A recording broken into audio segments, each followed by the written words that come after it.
What's up, guys? I'm Wes. Welcome back to Backcourt Bytes, your daily dose of hoops, chaos, overreactions, and a little bit too much time spent on the NBA. Tonight, we got 5 massive stories. This is one of those nights where the NBA feels kind of like a soap opera with a box score. So smash that like button, sub if you're new, and let's get right into it. So, you're telling me that Giannis might have actually wanted to be a Knick this summer, and we just found out now? You can't make this up, man. So here's the report. Over the summer, while everybody was pretending he was locked in on Milwaukee forever, there were real conversations and real noise that Giannis had his eyes on New York. And now it hits the timeline right after he takes the Bucks out of all of his social media. He's rehabbing that right calf injury, and the what if he leaves machine is currently all the way turned up. For the casual fan, Giannis has been the face of the Bucks franchise from irrelevant to champion. He already signed the big extension. He already gave them a ring. But in the modern NBA, that doesn't mean you're safe. Ask any small market team that's gotten too comfortable with a superstar. Let's talk basketball fit for a second. Imagine Giannis next to a guard like Brunson. Brunson handles the late game creation. Giannis is the downhill nuke. MSG becomes a nightly WrestleMania crowd. The problem, the Knicks don't exactly have an infinite stash of picks and young guys like OKC to get Giannis. You're talking multiple firsts, a couple of their best young players, and probably one of the bigger contracts on the roster going out. So here it is. If Milwaukee doesn't stack another serious person around him soon, this isn't just smoke. This is the pilot light on a future trade request. And when that moment comes, the Knicks are going to be first in line, whether they actually have the best offer or not. And you can see here, I'll play this clip, but apparently the Heat are another team to watch. So I want to hear from you guys. If Giannis ever demands out, who do you think should go all in? The Knicks, the Heat, another East team, or a surprise West team? Drop your best trade package in the comments. I want to see how crazy we get. And even though the Knicks continue to come up in the conversation around Giannis, but there's also other teams that can offer more for him, that have more things at play, that they can pull him in. When it's all said and done, in your opinion, what is the most likely place you think Giannis will land after all of this?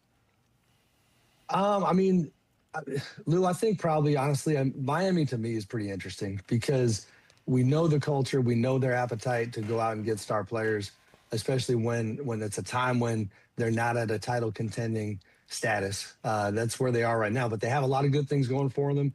The culture is intact. We know the interest is there, and if you're Giannis, there's so much smoke in the past about him and the Warriors, for example.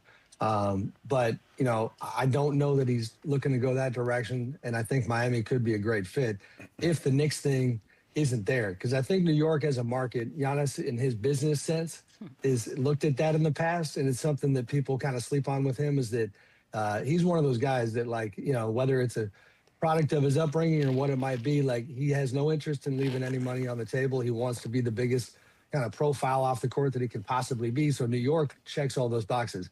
But if the Knicks thing is too hard to execute and Brooklyn being as much of a mess as they are, then to me, maybe he looks at Miami and tries to make that work, with some of those guys that.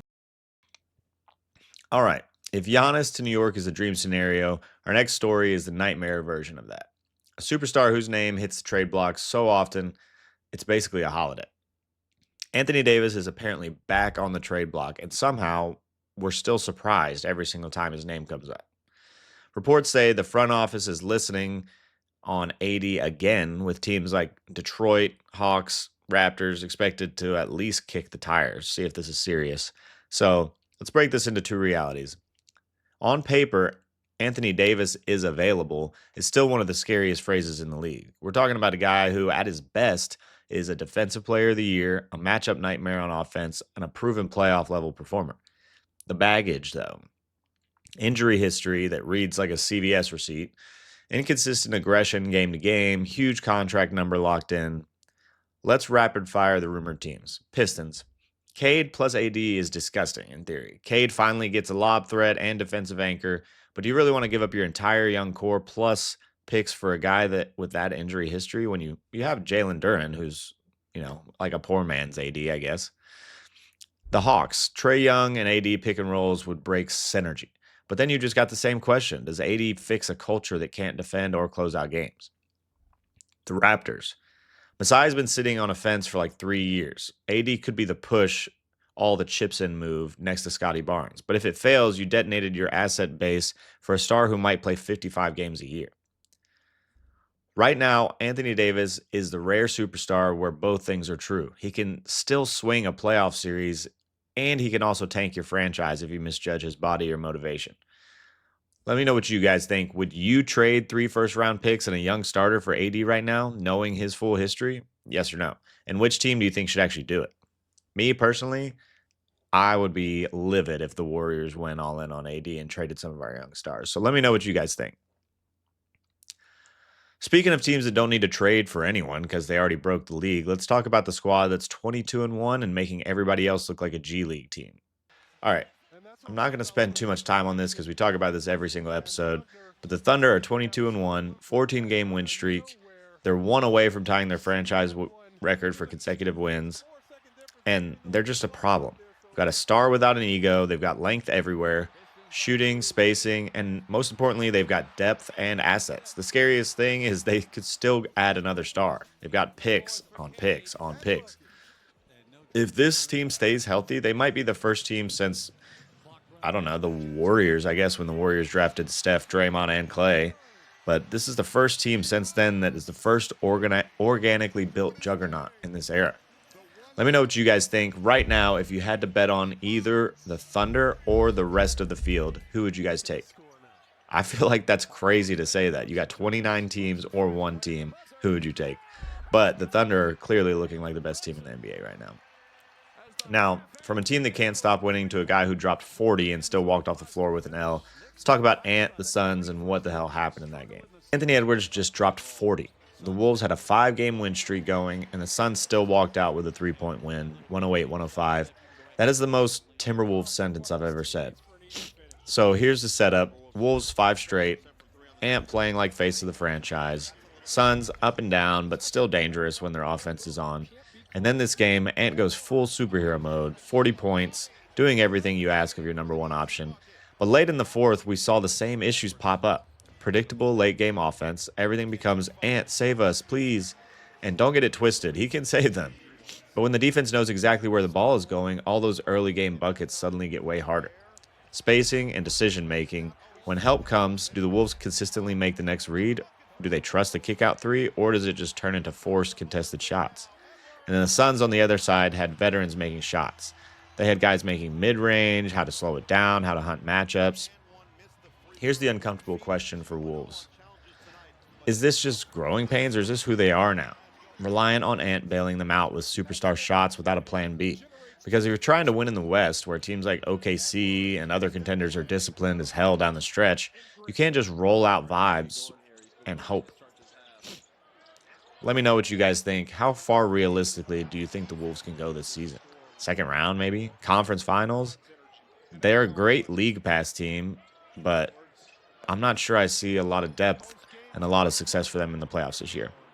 And while Ant's trying to break into this superstar tier, there's a guy on the other side of the league who just quietly passed another all-time legend in wins. Let's close it out with LeBron, his longevity, and the never-ending GOAT conversation. LeBron James just moved into second place all-time in regular season wins. And the craziest part is that might not even crack his top 10 most impressive milestones. Let's put this in perspective. He passes Robert Parrish for second in all-time in wins. This is after missing the first chunk of the season with his injury. And he's still logging big minutes, orchestrating, finding ways to get W's. For casual fans, wins might not sound as sexy for an NBA player, not like points or triple doubles, but think about what it really means. You were on the floor night after night for decades and your team won. That's availability, that's impact, and that's consistency. And this is on top of the all-time scoring record, countless All-NBA teams, deep playoff runs stretching nearly your whole adult life. Here's where the debate gets fun. If you're taking peak, some people are never going to move off Jordan. If you're talking longevity, though, LeBron has built a resume that might literally be impossible to match without someone playing 20-plus years at an All-NBA level. We're at the point where every few months, LeBron adds another line that just sounds made up. Most whatever in NBA history. Passed another Hall of Famer.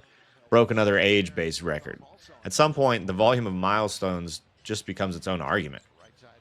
Let me know what you guys think. When you factor in this longevity piece, not just peak, where do you rank LeBron all-time right now? 1, 2, 3. I don't know how you have him lower than that. I mean, 1, 2, or 3 he's got to be. Be honest, I hate LeBron, but no agenda. At least pretend there's no agenda in your comments, okay? But let me know what you guys think. All right, for gambling purposes, we started today 5-3. Our play of the day was Grayson Allen under 18.5 points. He ended with 12, moves us on to 6-3 for the season. Let's see what today's play is. So there's not a lot of games tonight, not a lot of plays that the algorithm likes. Top play of the night is going to be Paolo under 7.5 rebounds. Not one that I love, but we're going to take it because we trust the algorithm. So Paolo Banchero against Miami under 7.5 rebounds. Let's lock that in, and hopefully we move to 7-3 tomorrow. Let's check in on the ladder, which did not hit today. So our ladder didn't hit. The Spurs win a super high scoring game, and for some reason, the two of their best players don't really score very many points. Harrison Barnes goes off, so does Dylan Harper. A couple other random players get some points, but De'Aaron Fox and both Fox and Vassell do not get points for us. So we're back to day 1 today. Here's the picks the algorithm likes for day 1. We're going to put these into FanDuel, lower them down a little bit.